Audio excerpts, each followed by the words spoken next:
On ne va rien faire de faux comme souvent à la télé aujourd'hui. Je te vois donc dans le cadre de mon livre-film, son titre « Risque de chance », traduction littérale de l'idéogramme chinois du mot « cri ». Sa vocation, c'est aider à faire naître celle des autres.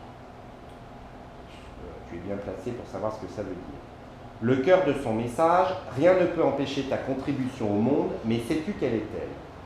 Son histoire, ça sera la mienne et les vôtres partagées en résilience, et ces thématiques, elles seront ouvertes et portées par chaque personnalité très différente. Alors, chère Jeanne, dans ton parcours de femme et de psychologue, peux-tu me dire, s'il te plaît, quel est le plus beau risque dans la vie? Alors ça, je trouve ça très simple, le plus beau risque dans la vie comme question. Je pense que le plus grand risque de la vie, c'est d'aimer. Je pense que l'amour est le vrai risque de la vie, parce que malgré tout ce qu'on peut en dire, malgré tout ce qui en a été écrit, malgré tout ce qui en a été chanté, malgré tout ce qui a été théorisé, dans la réalité, dans le fond, c'est le seul vrai risque qu'on prenne. Parce que finalement, on a tous peur. On est sur une ligne de vie tendue entre la naissance et la mort. On a tous peur de plein de choses. Et la seule possibilité qu'on ait, qui que l'on soit, quoi que l'on fasse, c'est d'aimer. Et moi, je trouve ça incroyable parce que d'abord, le mot amour en français, on l'utilise de façon hyper différente. C'est-à-dire qu'on aime les pains au chocolat, on aime un homme ou une femme, on aime ses enfants, on aime ses parents, on aime le temps qu'il fait, on aime partir en vacances à la mer ou à la montagne, on aime son job ou on n'aime pas. Mais il y a toujours ce même verbe qui est aimer. On aime s'habiller de telle ou telle façon, on aime... Toute la vie est articulée autour de aimer.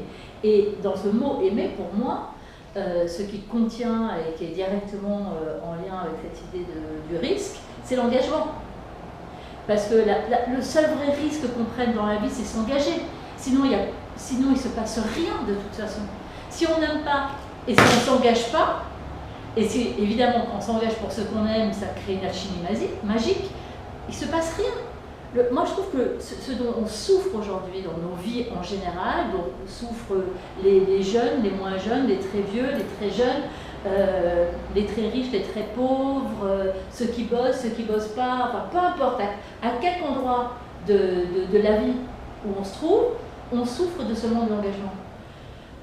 Il faut s'engager pour tout, il faut s'engager dans sa journée, il faut s'engager quand on rentre dans une boulangerie, on peut le faire en pensant à autre chose, en étant totalement distrait, en demandant un pain sans même croiser le regard de la personne qui est en face, et ressortir avec son pain sous le bras en n'ayant même pas conscience qu'on a parlé à quelqu'un, que le pain a été fabriqué, qu'il y a eu un échange d'objets entre une personne et nous-mêmes, même si maintenant on met des sous dans une truc, parce que surtout il ne faut pas salir les doigts avec les sous, enfin un truc complètement aberrant. Mais l'engagement, c'est ça, c'est l'engagement dans la moindre des relations humaines. Et c'est là que se font, pour employer des mots de publicité, où se font les chocs de la rencontre. Et les chocs de la rencontre, ce sont pour moi, ce sont des chocs de particules de vie qui tout d'un coup se mettent en mouvement et qui font que certaines fois, ça va faire un peu comme des amas. Et ces amas-là, ça va créer une relation, que ce soit une relation professionnelle, que ce soit une relation amicale, que ce soit une relation d'amour, que ce soit une relation avec un fournisseur, enfin peu importe, on s'en fiche. Mais s'engager et aimer, enfin pour moi, c'est les deux seules choses. Et à partir du moment où on s'engage, et alors pour un psy, et ça c'est quelque chose pour moi qui est majeur, c'est-à-dire que si on n'aime pas nos patients, la clé c'est aimer. Donc si moi, en tant que psy, j'aime pas mes patients, mais je ne sers à rien. La seule chose qui fait changer, la seule chose qui permet de prendre des risques, quelle que soit la nature du risque, que ce soit le fait de marcher quand on a 1 an, que ce soit le fait de traverser la rue quand on est plus grand, que ce soit le fait de partir en voyage, que ce soit le fait de s'engager pour un boulot, que ce soit le fait de n'importe quoi, il n'y a que le regard inconditionnel que quelqu'un à un moment dans la vie a posé sur nous. C'est un regard d'amour inconditionnel. On a tous rencontré dans nos vies, aussi difficiles ont-elles été, quelqu'un qui un jour, que ce soit un prof, que ce soit un adulte ressource, que ce soit un parent, que ce soit peu importe qui a posé sur nous un regard d'amour inconditionnel et qui dans ce regard d'amour nous a dit « je crois en toi, tu peux le faire, quelle que soit ton histoire, quel que soit ton parcours, quelle que soit ton histoire de vie, tu peux y arriver parce que je t'aime ».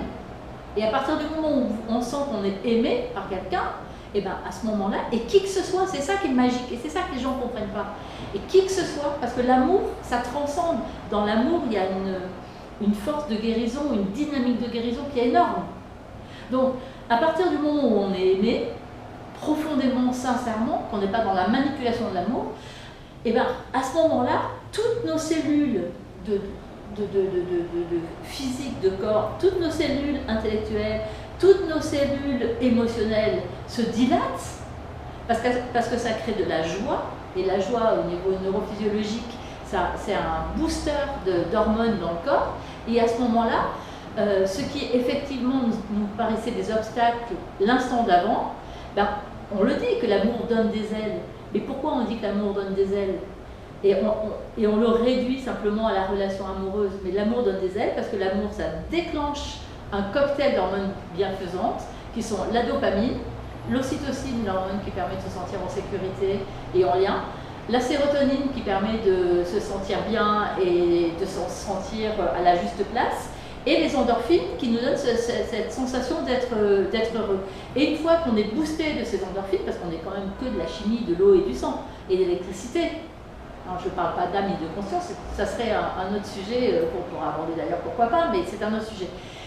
Eh bien, à partir du moment où on est boosté avec cette dose d'hormones, on peut tout faire, tout devient possible. Et la seule chose qui donne ça, c'est l'amour. As-tu un exemple vécu de ce beau risque d'amour, toi? Moi, j'en ai plein d'exemples de risque d'amour, d'abord parce que... Comment l'as-tu vécu et qu'est-ce qui était vraiment important pour toi, voire pour plus grand que toi? L'amour, il est forcément réciproque. C'est-à-dire que pour pouvoir ressentir et vivre l'amour, il faut être capable d'être ouvert à l'amour. Il y a des gens qui ont peur de l'amour parce que bien évidemment, l'amour, c'est prendre des risques. Quand on aime, qui que l'on aime, on prend le risque d'être déçu, on prend le risque d'être blessé, on prend le risque de perdre confiance, on prend énormément de risques. Donc, pour ce qui me concerne moi de façon très personnelle, il m'est arrivé des tas d'histoires absolument invraisemblables dans la vie. Et en fait, je crois que ce que j'aime par-dessus tout et qui me le rend bien, c'est la vie. C'est-à-dire que j'ai toujours plus fait confiance à la vie qu'aux emmerdements. C'est-à-dire que, par exemple, quand on parle de confiance en soi, on a souvent tendance à dire, surtout les psys d'ailleurs, et je suis rarement d'accord avec les psys, donc ça c'est pas très nouveau, les psys ont tendance à dire, même on peut le voir dans les magazines de psychologie et même les magazines grand public, que la confiance en soi, ça serait se connaître soi, ce qui est quand même un leurre absolument immense, hein, parce que de toute façon, qu'est-ce que ça veut dire? Est-ce qu'il y a un soi? Est-ce qu'il y a plusieurs facettes de soi? Est-ce qu'on est toujours pareil selon les situations dans lesquelles on se trouve? Enfin, c'est un autre débat encore. Mais, et puis surtout, avec cette idée, beaucoup, un peu partout, très grand public, c'est qu'il faudrait absolument avoir confiance en soi. Et que la confiance en soi, ça serait une espèce de regard comme ça qu'on ramènerait vers soi et ça nous donnerait une espèce de stature, de posture, j'ai confiance en moi, je me dis que je peux y arriver, etc. Tout ça c'est vrai d'une certaine façon, c'est-à-dire que c'est important d'avoir un sentiment de compétence solide, c'est important de se sentir en sécurité, d'avoir cette base de sécurité au fond de soi, et c'est ça qui donne la confiance en soi.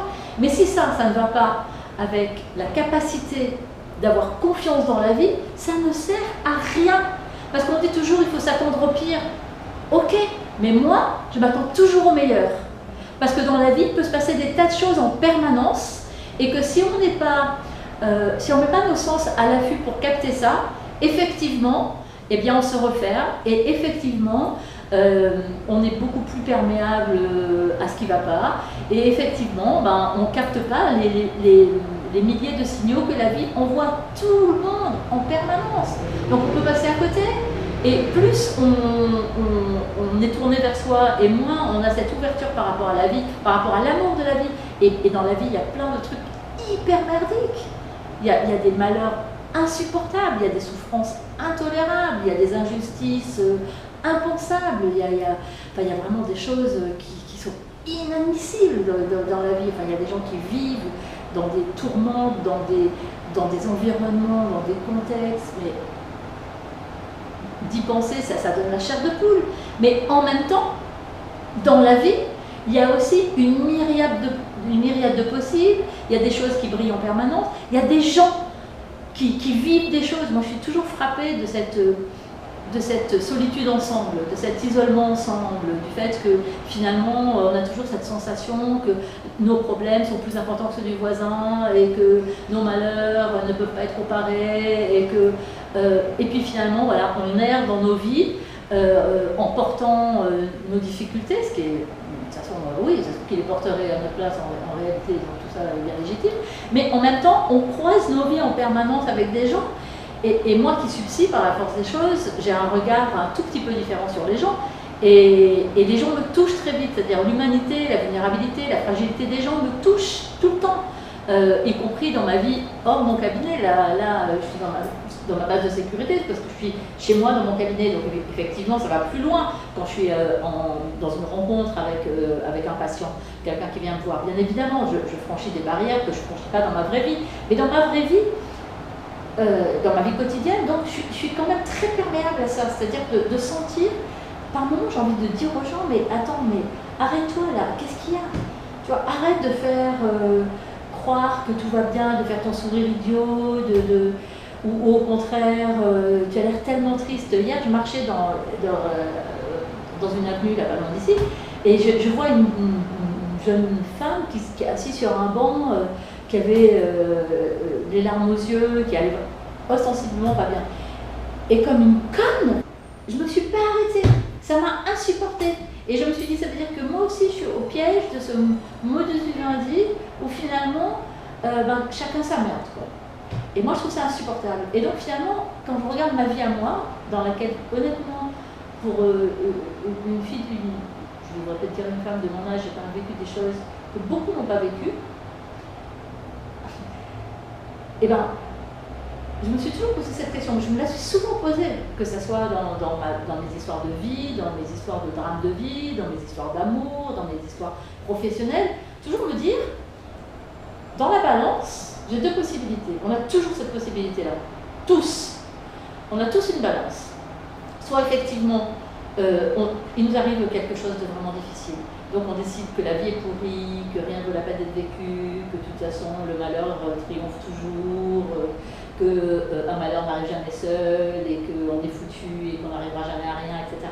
Et on ne fait plus confiance aux gens, on ne fait plus confiance aux événements, on ne fait plus confiance aux opportunités, on met dans la balance, où on se dit ok, il m'est arrivé ça, mais si je mets plutôt dans la balance le fait que je choisis, c'est-à-dire que j'ai l'intention de continuer à faire confiance dans la vie et dans les autres, parce que par exemple c'est typique d'une blessure amoureuse sévère.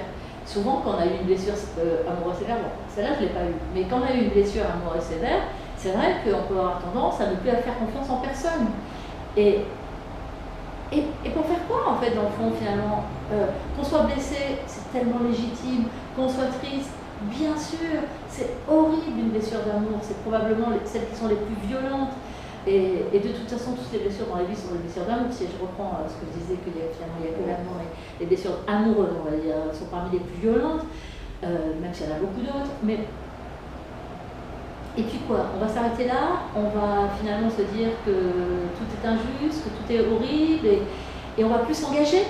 Enfin, moi je suis toujours avec ça, l'amour, l'engagement, la peur, l'amour, l'engagement, la peur. Bien sûr qu'on a peur. On a peur d'être seul, on a peur de la mort, on a peur de ne pas y arriver, on a peur de ne pas être à la hauteur, on a peur de ne pas être à notre juste place, on a peur du sentiment d'imposture, on a peur de ne pas être assez grand, assez beau, assez fort, assez riche, assez célèbre, on a peur parce qu'on a l'impression que les autres ne nous aiment pas. On a peur, on a tout le temps peur, tout le temps, toute la journée. Et la peur bouge suivant les environnements dans lesquels on est. Et l'antidote de ça, il n'y a que l'amour. Mais si l'amour ne va pas avec l'engagement, on est complètement un béat à côté du monde, on est le ravi de la crèche. Donc c'est cette alchimie-là. La peur est un moteur qui ne peut nous conduire qu'à aimer, et l'amour ne peut nous entraîner qu'à nous engager. Donc moi, pour revenir à la question initiale, parce que je n'ai pas perdu de vue, moi en fait, je peux dire que mon histoire de vie, à moi, c'est une histoire d'engagement, et justement c'est une histoire, moi j'ai beaucoup changé dans ma vie. J'ai changé d'endroit, j'ai changé de ville, j'ai changé de mari, j'ai changé de métier, je suis repartie faire des études, j'ai changé tout le temps et j'ai pris des risques constamment. Mais pour moi, c'est même pas des risques. C'est comme si en fait la vie était une énorme vague sur laquelle effectivement on peut se faire engloutir et à ce moment-là se retrouver complètement essoré sur la plage avec plus aucune possibilité. Soit on se fait complètement engloutir par la vague et on se débat dans la vie comme un pauvre malheureux et on n'arrive jamais, d'ailleurs on le dit dans le langage courant, à avoir la tête hors de l'eau, soit on décide de prendre une planche de surf et on s'appuie, donc ça demande un moment, hein, on n'est pas passif comme ça tout le monde, non.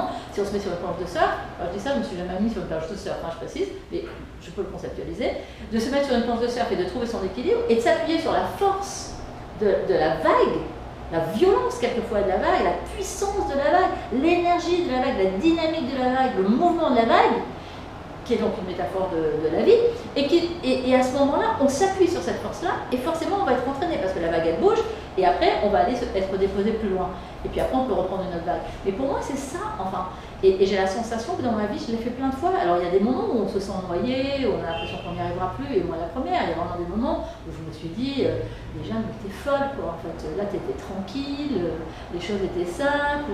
Tu veux bien nous livrer, pour risque de chance, un exemple concret, ou c'est trop intime?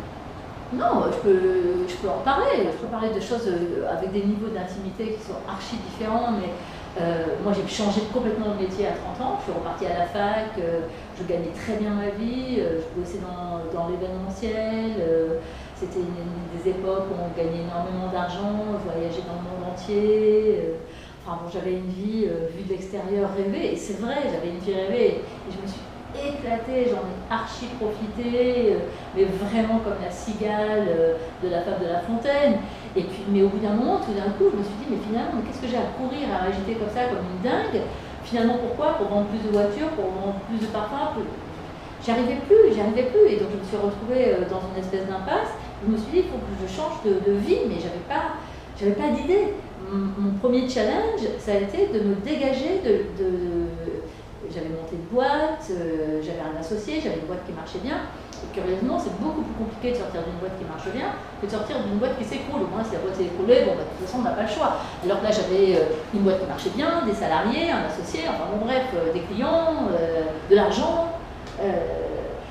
Mais ça ne correspondait plus pour moi. J'avais besoin de faire quelque chose qui ait du sens, j'avais besoin. J'étais hyper angoissée quand je partais travailler le matin, mais en même temps, mon sens de l'engagement était compliqué à gérer parce que je me disais, je ne peux pas laisser tomber mon associé. Et alors, du coup, je me suis débrouillée pour être enceinte. Et c'était pas mal, c'était un bon plan. Parce que du coup, j'étais enceinte, Jeanne est enceinte, voilà, Jeanne a accouché, Jeanne est en congé maternité. Et puis à un moment, je me suis dit, merde, il faut que je me sorte de cette histoire. Et comme j'ai beaucoup de mal avec l'engagement, et je me suis sentie très coupable, et j'avais pas de projet, hein. Mon projet c'était de m'arrêter. Et c'est mon mari qui est allé voir mon associé en me disant bah, Jeanne ne reviendra pas, mais si tu veux, tu seras le parrain de notre enfant. C'est quelqu'un, hein. Christian est le parrain de notre fils, donc c'est quelqu'un, mais je ne pouvais plus. Et il a compris, hein, mais c'était physique, c'était dans la moindre de mes cellules, je ne pouvais plus faire ce métier que j'avais adoré. Quelle est ta contribution au monde, ta mission, ta vocation?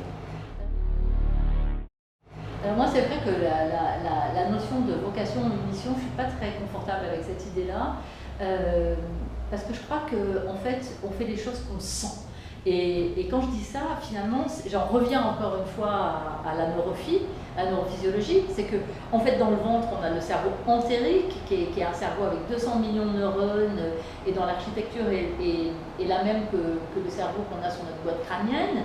Et en fait, ce que les neurosciences contemporaines ont pu montrer, c'est qu'on capte avec nos neurones du ventre quelques millisecondes avant que ça nous monte à la tête au sens propre du terme et qu'on puisse l'analyser avec le cerveau. Donc je pense que pour être juste et pour être aligné, moi je préfère la notion d'alignement, c'est-à-dire vraiment cette notion d'alignement avec les 3 C, comme dirait mon mari, cœur, corps, cerveau. C'est-à-dire qu'à partir du moment où je me sens alignée, j'ai la sensation que ce que je fais est juste. Et moi, je suis convaincue que ce que je fais dans mon métier aujourd'hui de psy, où je travaille de façon un peu atypique, parce que justement, je suis quelqu'un de très engagé et quelqu'un qui aime mes patients et qui l'assume et qui le dit et qui je ne peux pas supporter de bosser en me disant ben, on verra et on va attendre 10 ans et puis peut-être qu'il se passera quelque chose. Forcément dans 10 ans il se passera quelque chose parce que forcément dans 10 ans, ben quoi, il sera passé 10 ans en vrai. Et que quand on rentre faire un travail psychologique ou psychanalytique à 30 ans et qu'on en ressort à 40, ben, qu'est-ce que c'est qui a changé? C'est la vie, c'est notre vie ou c'est la psychanalyse? Enfin moi ça me rend absolument en colère ce genre de truc parce que je pense que c'est pas ça la mission de la psychologie. La mission de la psychologie c'est de prendre fermement la main de ceux qui viennent nous demander de l'aide et justement de ne pas les lâcher. Et je parlais tout à l'heure d'amour inconditionnel et je pense que c'est notre job aussi de prendre notre patient dans les bras, métaphoriquement bien évidemment, mais de donner cet espace où il peut se poser, où en fait il peut se reconstituer parce qu'il sent qu'on est là pour lui, qu'on est là vraiment. Moi souvent j'ai entendu des personnes dire, même en parlant d'un médecin autre, un médecin généraliste, un médecin spécialiste, mais de toute façon il s'en fiche complètement de moi, de toute façon il a 10 minutes, il va prendre son argent et puis il va passer à un autre patient et en fait pour moi c'est le drame de ma vie. Et là j'ai un exemple très précis en tête d'un homme qui a des gros soucis et physiques, hein, j'entends pas psychologique, enfin, il a d'autres soucis psychologiques mais qui sont en lien direct. Et il me dit mais de toute façon moi je vis, c'est le cœur de mon réacteur de ma vie. Et finalement, j'ai 10 minutes pour qu'un médecin me regarde vaguement, me fasse une ordonnance vaguement, me fasse un examen vaguement, et il s'en fiche. Et ils s'en fichent. Alors, ils ne sont pas tous comme ça, mais quand même beaucoup, parce qu'on n'a plus le temps, parce qu'on a des soucis de rentabilité, parce qu'on a des plannings blindés, parce que plein de choses qui peuvent justifier. Mais moi, je trouve que ça ne justifie jamais. Moi, je trouve que, quelquefois, quand je prends des patients après qui râlent parce que je suis en retard, qui m'attendent, mais moi, je ne suis pas à la SNCF, moi. Hein, moi, je ne peux pas dire tout d'un coup à un patient, écoutez, là, maintenant, ça y est, ça suffit, c'est l'heure, vous n'avez plus qu'à partir, et vous êtes en miettes, et ça ne va pas du tout, mais qu'est-ce que vous voulez, c'est pas mon problème, payez-moi et partez.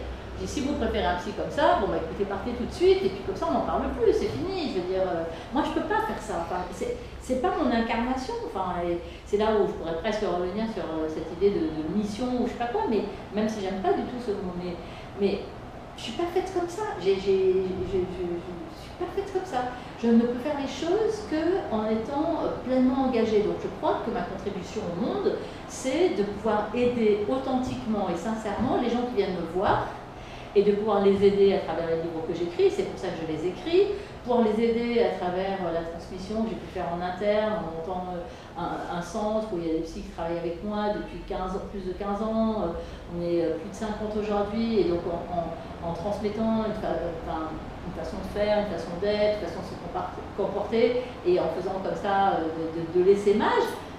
Voilà, mais après ma contribution au monde, elle est microscopique par rapport au monde, mais peu importe, à partir du moment où moi j'ai la conviction que ce que je fais est aligné et juste. Qu'est-ce que tu reconnais en toi-même, par toi-même, qui te donne le goût de vivre? Pour répondre à cette question du goût de vivre, j'ai peur de tourner en rond en fait, parce que je crois que fondamentalement moi j'aime la vie. J'aime la vie pour tout ce qu'elle peut apporter, de sombre ou lumineux, mais de toute la surprise.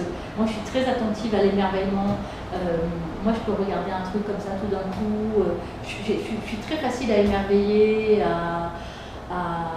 je peux être très contemplative ou hyper active. Et passer de l'un à l'autre, mais comme ça.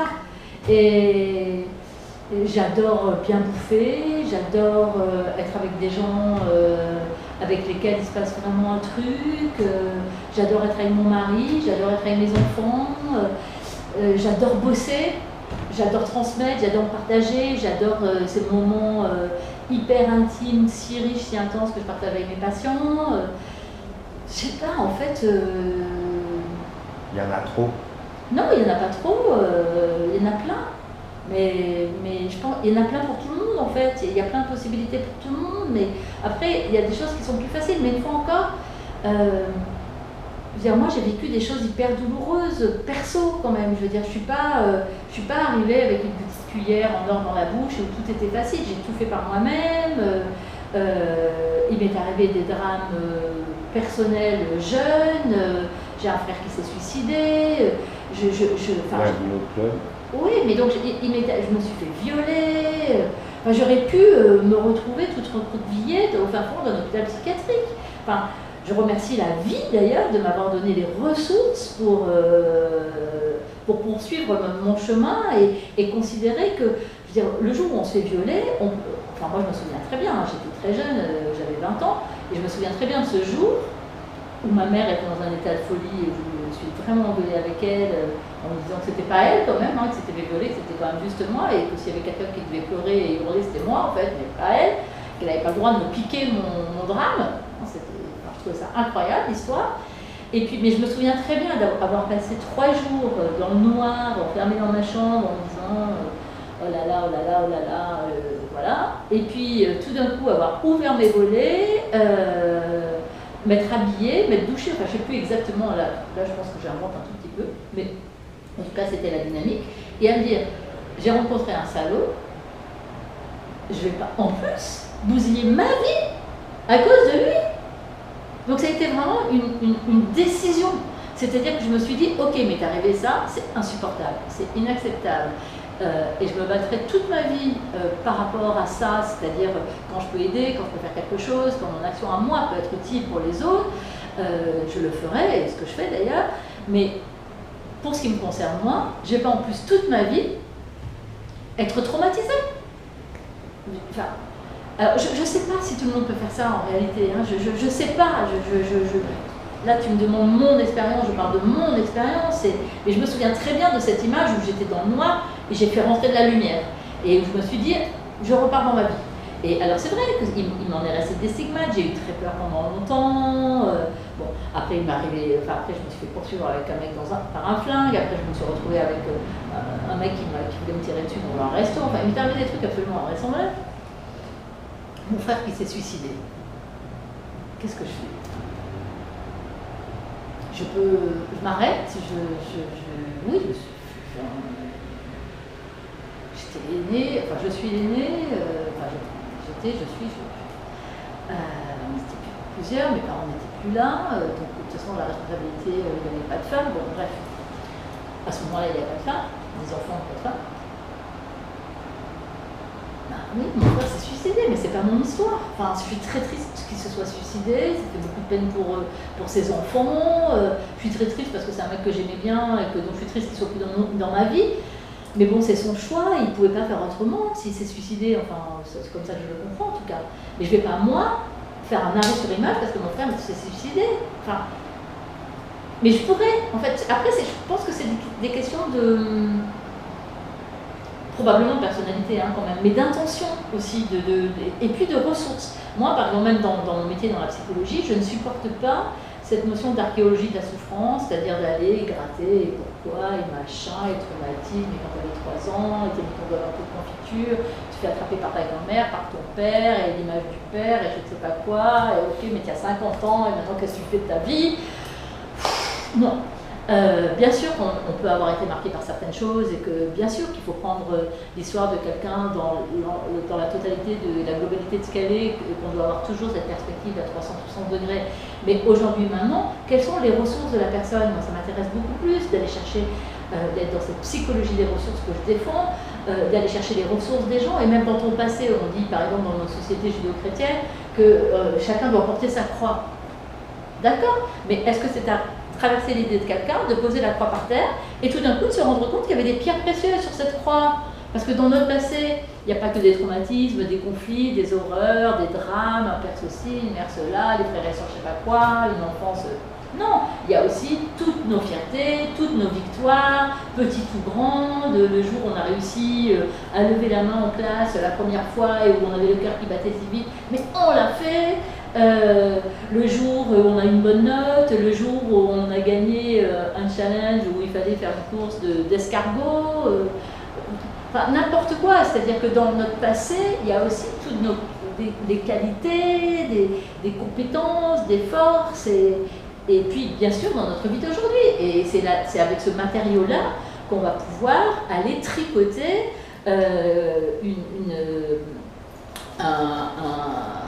un tissu dans lequel on pourra s'enrouler et pouvoir continuer à vivre sur le chemin qui est le nôtre. Enfin, en tout cas, c'est ma perspective. C'est difficile, tu viens d'avoir la bonté de nous partager. N'est-ce pas souvent en s'ouvrant à toute autre chose que les solutions naissent?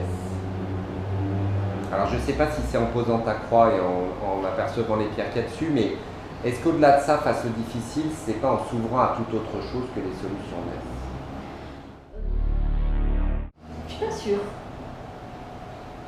Je crois que face au difficile, déjà, il faut prendre en compte ce difficile. C'est-à-dire qu'il ne s'agit pas de dire ah bah finalement c'est pas aussi difficile que ça, et de tenter de rationaliser le difficile, de le mettre à distance, ou dire ouais, par rapport à la vie des autres, par rapport aux gens, qui, que quoi. Enfin, je pense pas que ça soit le bon mécanisme psychologique. Je pense que le mécanisme psychologique qui est le plus adapté, ajusté, c'est de dire oui, là je suis blessée, là j'ai mal, je souffre, c'est douloureux, c'est difficile, mais effectivement j'ai deux possibilités. Ou je suis complètement focalisée sur ma souffrance et à ce moment-là je ne vois plus qu'autour de ma souffrance il existe mille et un autres possibles, soit effectivement, pour reprendre l'expression, je m'ouvre aussi, mais pas à la place de, je m'ouvre aussi sur ce qu'il y a autour, et à ce moment-là je pourrais, en même temps que de souffrir finalement, explorer d'autres pistes, et puis petit à petit, la vie va faire son chemin, la vie va faire sa propre alchimie, parce que la vie est plus forte que nous en vrai, donc la vie elle brasse, la vie elle fait son job de vie, en fait, hein. Nous on croit toujours qu'on peut tout driver, mais enfin, la vie elle fait son job, donc on ne peut pas toujours lutter contre la vie, et se dire allez je vais tout contrôler, et là c'est pas si difficile que ça, parce que bon sur un gradient de 1 à 9, non, ça marche pas comme ça la vie. Donc, enfin, à mon avis, hein. Donc je pense que justement quand on a vécu un drame ou qu'on souffre, il faut être hyper gentil avec sa souffrance. Il faut être doux, il faut être bienveillant, il faut la caresser, il faut la prendre dans les bras, lui dire je sais que tu es là, et puis souffrir avec, enfin vraiment, surtout pas la négliger, la choyer, mais en vrai quoi, c'est-à-dire moi je me souviens physiquement des moments où j'ai souffert, mais je m'en souviens dans mon corps quoi, parce que je crois que enfin, je suis presque sûre en fait que c'est important de vivre pleinement les choses qu'on a à vivre. Mais c'est pas parce qu'on vit pleinement qu'il faut vivre exclusivement. Je pense que c'est dans l'exclusivité. Il ne faut pas donner l'exclusivité à la souffrance. Si on ne donne pas l'exclusivité à la souffrance, alors il existe d'autres possibilités à côté. Quelquefois c'est très difficile, parce que par exemple quand on a une maladie chronique, quand on a une maladie envahissante, eh bien ça envahit effectivement beaucoup et c'est très compliqué. Je sais pour avoir travaillé avec des fibromyalgiques par exemple, ou des malades chroniques, je ne parle pas de gens dans des situations entre la vie et la mort, hein, je parle de choses comparativement à ça qui sont presque légères hein, d'ailleurs, mais quand on a une maladie chronique, une maladie envahissante constante, c'est très difficile de trouver de l'air autour, mais il y en a en fait, il y en a toujours de l'air. Et ça s'entraîne, ça s'apprend, mais ça s'apprend pas. C'est pas si simple tout seul, je crois. Je crois que c'est toujours pareil, on revient toujours avec l'amour, avec quelqu'un d'autre qui peut nous aider à faire ce bout de chemin-là, mais je crois pas. Alors, c'est marrant parce que je crois à la force de la volonté, donc là on est plus dans le mental, et en même temps, je pense que c'est un leurre. Je pense que la volonté toute seule, ça sert à rien. Je pense que la volonté, en fait, c'est l'énergie et la dynamique qu'on va mettre en œuvre pour aller vers un objectif. Mais dire je veux ça, donc je vais tout faire en sorte pour arriver à ça, je crois qu'on passe à côté d'énormément de choses dans la vie. Mais il faut avoir l'intention d'aller dans une direction. C'est trop mental la volonté. Mais en même temps, c'est important la volonté. Enfin, c'est un peu ambivalent ce que je dis, mais il faut avoir la volonté. Plus. Ouais, je crois qu'il faut avoir la volonté là pour le coup, de faire confiance en soi, dans la vie et dans les autres. Mais la volonté toute seule, je sais pas, je crois pas.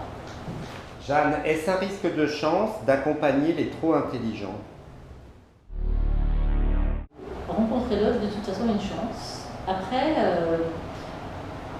la rencontre avec ceux qui ont cette intelligence intense, cette sensibilité exacerbée, cette lucidité extrême sur la vie, sur les choses, cette perméabilité au monde, ces personnalités qui vibrent au moindre murmure du monde, mais avec cette fulgurance d'analyse, de compréhension, etc., c'est un défi.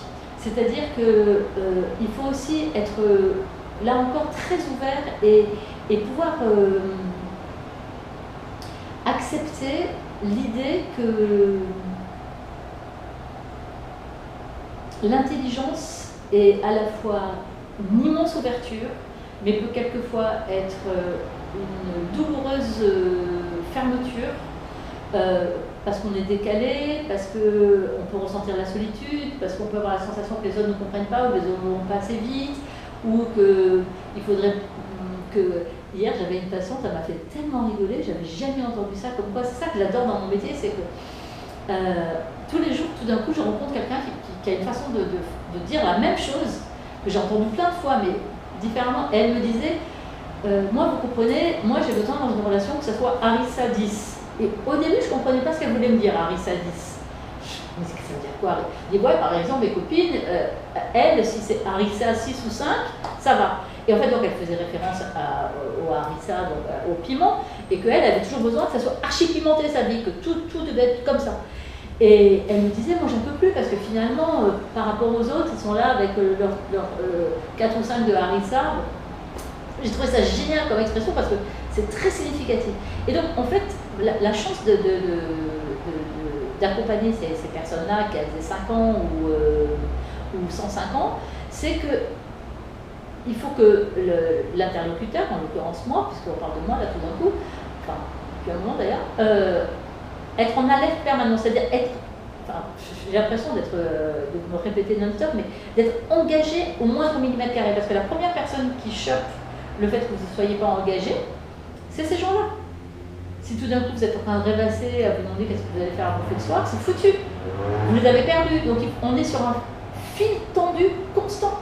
Et pour quelqu'un comme moi qui ne suis que dans l'engagement et que dans cette intensité aussi d'amour que je peux avoir pour les gens avec lesquels je travaille, puisque dans mon métier on travaille avec les gens, même si c'est un peu un drôle de mot, mais peu importe.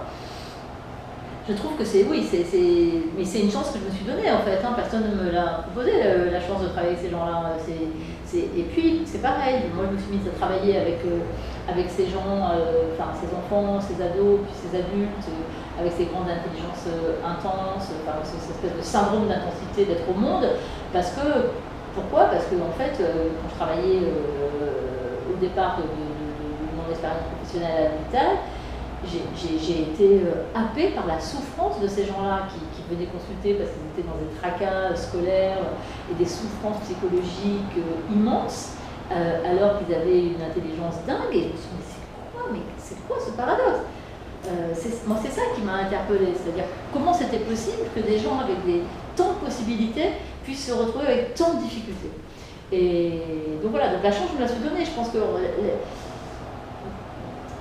la chance, tout le monde a de la chance. Tout le monde a de la chance pour qui c'est s'entraîner à saisir les opportunités qui se déploient autour de nous tout le temps en réalité.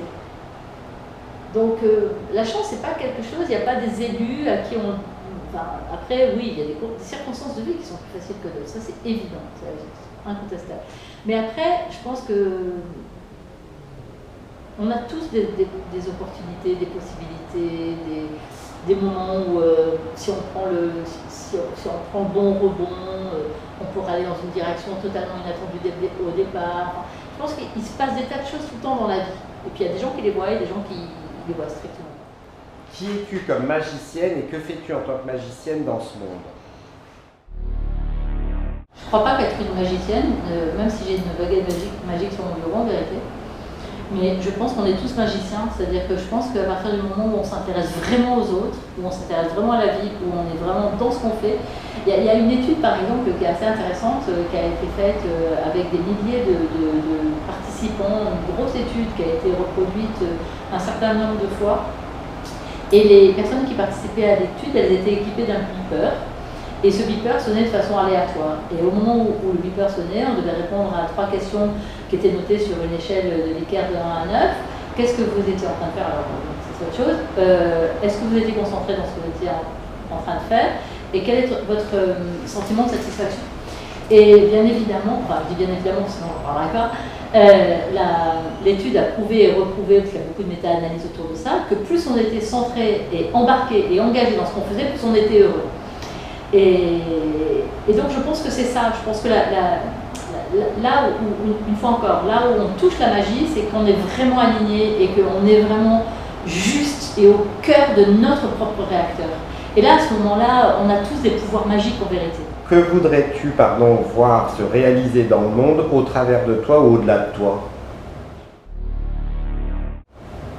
Dans cette magie de l'engagement. Si je remets le focus sur ma profession, je voudrais qu'on arrête de faire la psychologie du 19e siècle et qu'on fasse de la psychologie contemporaine. Parce que je pense que le monde a besoin de psychologie contemporaine, le monde a besoin d'ouverture, de compréhension, le monde a besoin d'aide, a besoin de soutien, mais avec une compréhension éclairée, une compréhension vivante, et pas des psys enfermés derrière des lourdes tentures en velours et des divans usés des vies des autres. Je crois que la psychologie de ce monde-là est finie, mais c'est encore très prégnant. Et moi, vraiment, j'aimerais que... Il y a deux choses que j'aimerais, auxquelles j'aimerais avoir contribué. C'est que justement ces personnes qui ont ces intelligences particulières trouvent vraiment leur place et deviennent des vrais leaders, quelle que soit leur place, et des visionnaires pour le monde, justement, d'une façon générale. Le monde a besoin de ces gens-là. Je pense qu'ils ont des niveaux d'intelligence qui leur donnent des niveaux de conscience extrêmement élevés, avec une forme d'intelligence évolutive. Il faut qu'on s'en rende compte et qu'on arrête de vouloir les mettre dans des cases. Tout à l'heure, j'étais avec un gamin encore, et ses parents me disaient, mais vous comprenez pourquoi il a été viré de telle école, je ne donnerai pas le nom. Et je lui dis, mais parce qu'il ne rentre pas dans le cadre, il est juste là à côté, donc ça ne va pas. Et donc ça m'insupporte. Donc ça, c'est la première chose à laquelle j'aimerais contribuer, à laquelle j'ai déjà un peu contribué et que j'aimerais continuer de contribuer. Et la deuxième chose, c'est que je veux sortir la psychologie des cabinets. Nous, on sait énormément de choses dans notre profession, ne serait-ce que par exemple le fonctionnement des émotions, et tout le monde doit savoir comment marchent les émotions, on doit avoir des cours de psychologie en maternelle, on devrait expliquer à des enfants qu'est-ce que c'est le lien aux autres, quels sont les enjeux du lien, comment on se fait des amis, pourquoi on est aimé, pourquoi on n'est pas aimé, pourquoi quelquefois on se sent seul, la tristesse c'est quoi, à quoi ça sert, la colère, comment ça marche. Pour moi c'est ça, voilà. Donc si j'ai encore une mission dans la vie, c'est ça. Partages-tu la vision de Jean Vanier, que j'ai donc eu la grâce d'interviewer, comme je te l'ai dit, avant son envol? Tu sais qui c'est, Jean Vanier, le fondateur de l'Arche, où il fait vivre des personnes handicapées avec des personnes valides. Et il a écrit un livre, d'ailleurs, qui porte ce titre. Jean Vanier disait « Chaque personne est une histoire sacrée ». Oui, je pense que moi je trouve que chaque personne, chacun est... C'est vraiment la notion, c'est le monde dans un grain de sable. C'est-à-dire qu'en fait, on contient tous l'humanité tout entière. Qu'est-ce que tu vis dans ta vie que tu souhaiterais voir continuer? Mais plein de trucs. Je ne comprends même pas la question en fait. Tout ce que je vis aujourd'hui me convient parce que j'adore mon histoire d'amour avec mon mari depuis 30 ans, j'adore mes enfants, j'adore mon métier, j'adore les équipes avec qui je bosse, j'adore les projets dans lesquels je suis engagée, j'adore le fait d'être là, j'adore l'idée que je vais aller boire un verre avec une copine dans une demi-heure. Rien, moi je veux rien changer, rien. Moi, si on me demandait de refaire ma vie et si changer, non, rien. As-tu un défaut dont tu souffres? Dont je souffre, je sais pas ce que c'est un défaut en fait. Je sais pas. Oui, j'en ai plein de défauts en vrai. Quoi? Plein. Je sais pas ce que c'est un défaut, c'est ça le truc. C'est quoi un défaut par exemple? Non, c'est une vraie question, hein. C'est quoi par exemple? Ça peut être, je sais pas, moi j'ai plein de réponses à ces choses-là. Oh, mais quoi par exemple? Mais vraiment, hein. Trop gentil? Ah non, moi je suis pas du tout trop gentil. Impatient? Mais c'est pas un défaut. Moi je suis très impatiente. Pour moi, si on me demandait, si tu me demandes quel est le qualificatif qui te détermine le plus, ça je sais répondre. Parce que c'est impatiente. C'est l'impatience. Et pour moi, c'est pas un défaut. Alors, pour aller au bout de la question, parce que la question elle est en deux parties. Théoriquement, c'est as-tu un défaut dont tu souffres et les gens généralement répondent. Donc c'est très intéressant. Et la deuxième partie, c'est quoi l'intention positive qui se cache derrière ce défaut? C'est ça. Enfin, mais pour moi, la patience, c'est pas un défaut déjà. Donc, après, je pense que oui, le défaut dont les autres souffrent, et donc du coup, dont moi je peux souffrir par ricochet, c'est d'être extrêmement entière. Donc, moi je trouve que c'est pas un défaut, mais je me suis beaucoup pris dans la tête ça, hein, de dire les choses vraiment, de ne pas savoir faire comment il faut polir les trucs et les dire. Ça, je sais pas trop faire. Donc, par exemple, dans la vie, je suis un très bon leader, je suis pas un bon manager, parce que ça, je sais pas faire. Moi, je sais avancer, je sais bousculer, je dis les choses, et après, je me dis merde, j'aurais jamais dû dire ça, ou on me dit, mais enfin, Jeanne, pourquoi t'as dit ça? Je sais pas. Et c'est quoi l'intention positive qui se cache derrière c'est l'honnêteté et la transparence. Moi, je vois pas, on vit tous le même jeu, alors s'il faut tout le temps jouer, moi, je sais pas.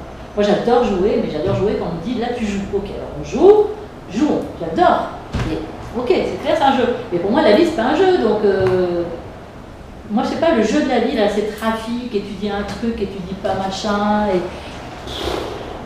D'abord, de toute façon, au bout d'un moment, je me prends les pieds dans le pinceau toute seule. Quand je commence à mentir, après, je sais plus qu'est-ce que j'ai dit. Je préfère pas mentir, c'est beaucoup plus simple. Est-ce que tu as des mentors, et quel message te portent-ils? J'en ai deux, très différents l'un de l'autre. J'en ai un dans ma vie d'avant, enfin, dans ma vie d'avant. Pas dans ma réincarnation, dans ma vie d'avant, quand je faisais dans la communication, je faisais des événements. Donc j'en ai un, je pense qu'il ne sait même pas que c'est mon mentor, mais c'est quelqu'un qui m'a énormément influencé dans sa façon d'être, dans sa façon de voir la vie, justement, dans sa façon de créer, dans sa façon de bousculer les idées reçues, dans sa façon de gueuler, parce que vraiment, c'était vraiment sa signature. Tu peux nous dire qui c'était? Oui, enfin qui c'est, il est toujours vivant, ce garçon, qui est Alain Perrin, l'ex-patron de Cartier, avec qui j'ai beaucoup travaillé à une époque de ma vie, et qui est vraiment quelqu'un qui m'a beaucoup influencé, je m'en suis beaucoup, je sais pas, en tout cas pour moi c'est quelqu'un d'hyper important. Et puis il y en a un deuxième, c'est très différent, non en fait pas très différent, c'est celui dans ma vie d'aujourd'hui, parce que moi dans ma vie d'aujourd'hui, le premier jour où je suis arrivée à la fac, en fait, moi j'ai fait psycho quand j'étais petite, très jeune, et puis ça m'a totalement gonflé de m'occuper des autres, de m'occuper du problème de ces vieilles bonnes femmes de 50 ans, je trouvais ça déprimant. Donc, c'est vrai, vraiment, hein. Donc au bout d'un moment, au bout de quelques mois, mais j'étais vraiment jeune, j'avais été embauchée très jeune, enfin bon, j'étais très jeune. Et je me suis dit, moi, tout ça n'est pas fait pour moi, je suis allée faire des études de com. Et après, j'étais toujours quand même assez jeune, mais du coup j'ai démarré dans la com. Et j'ai travaillé pendant 12 ans dans la com jusqu'au moment où je racontais tout à l'heure où ça n'avait plus de sens. Et donc quand je suis arrivée à la fac, moi je me souviens que je suis partie à la fac, j'ai dit à mon mari, mais qu'est-ce que je prends pour partir à la fac? Moi je ne savais pas, moi j'avais l'habitude de partir en réunion, de discuter de budgets énormes, parce que c'était des années où il y avait beaucoup d'argent, avec des patrons d'entreprise, de discuter de bout de gras, d'embarquer, d'immobiliser la gare de Monaco, de faire défiler des péniches sur la Seine avec des trucs, enfin de faire des trucs absolument dingues. Et là, tout d'un coup, il fallait que j'aille en fac. Je ne savais pas ce qu'il fallait. Donc, mon mari me dit, je sais pas, prends un bloc, un stylo. Un bloc, un stylo, je suis partie à la fac. Et comme je ne comprenais rien, parce que pour moi, la psychose, c'était le film d'Alfred Hitchcock, et la névrose, on était névrosé. Enfin, la psychologie, j'avais totalement oublié, c'était comme les cours de classe.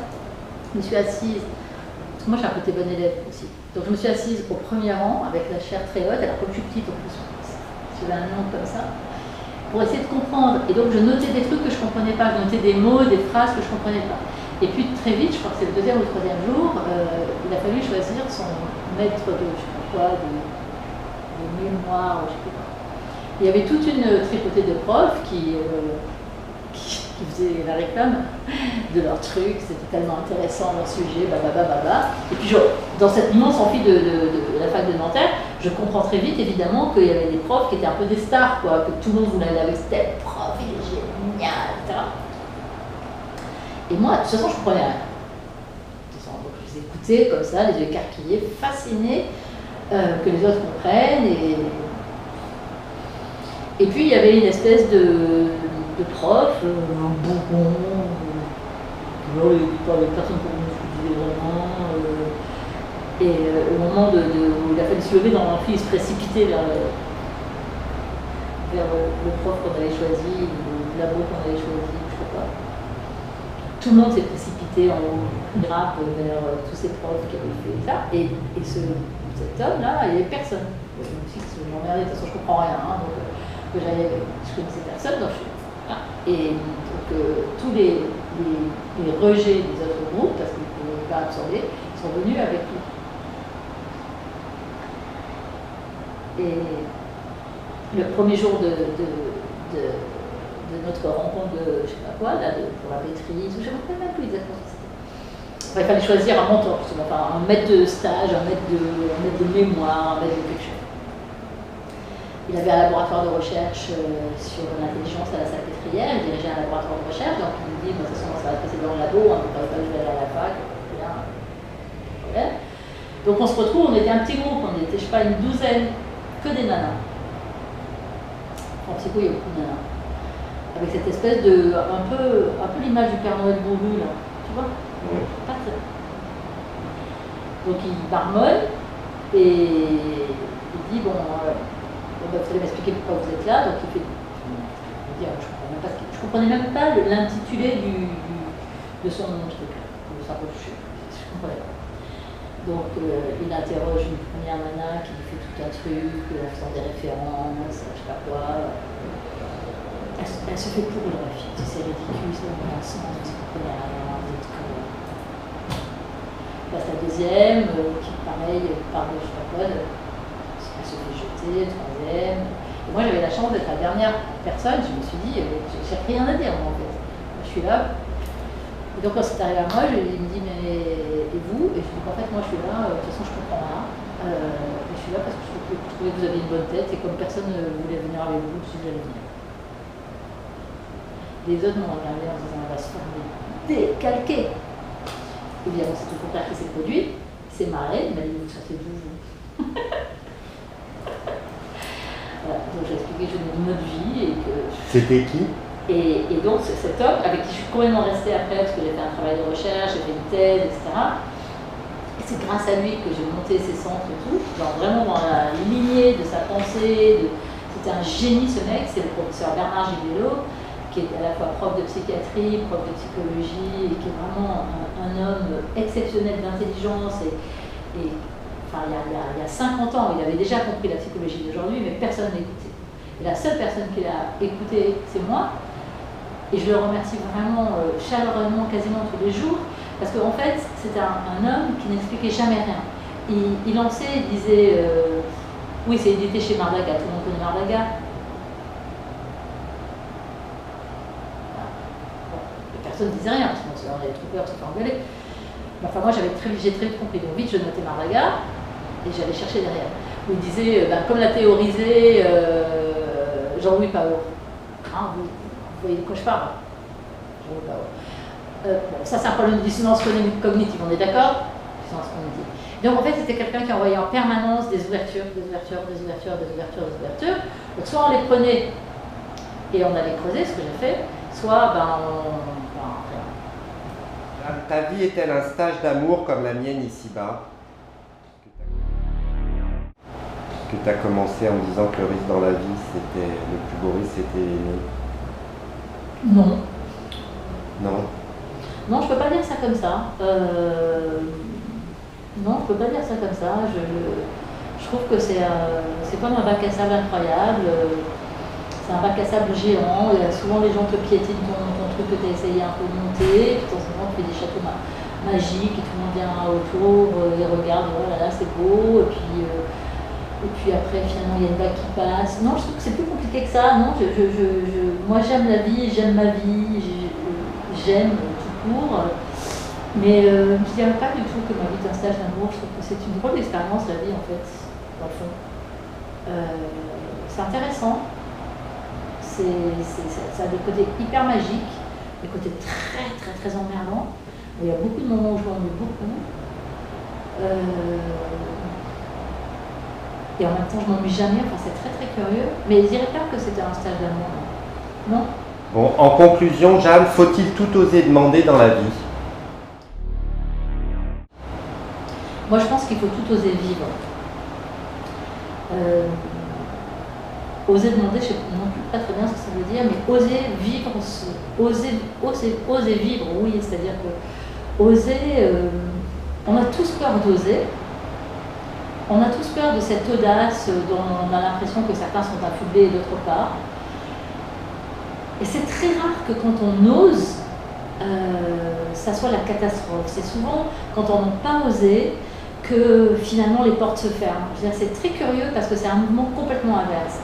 Quand on n'ose pas, petit à petit les portes se ferment alors qu'on n'a pas cherché à les ouvrir. Quand on ose, certaines portes se ferment, mais des dizaines s'ouvrent. Pourquoi as-tu accepté ma demande d'interview avec cette simplicité? Aucune idée. Spontanément. Pourquoi? Par amour pour Mercedes. Si Mercedes me demande un truc, je le fais. Donc, c'est quoi le plus beau risque dans la vie en un mot, s'il te plaît? Aimer. Le mien aura été de partager ce moment avec toi aujourd'hui. Merci du fond du cœur. Merci à toi. As-tu une question? Non. Tout va bien.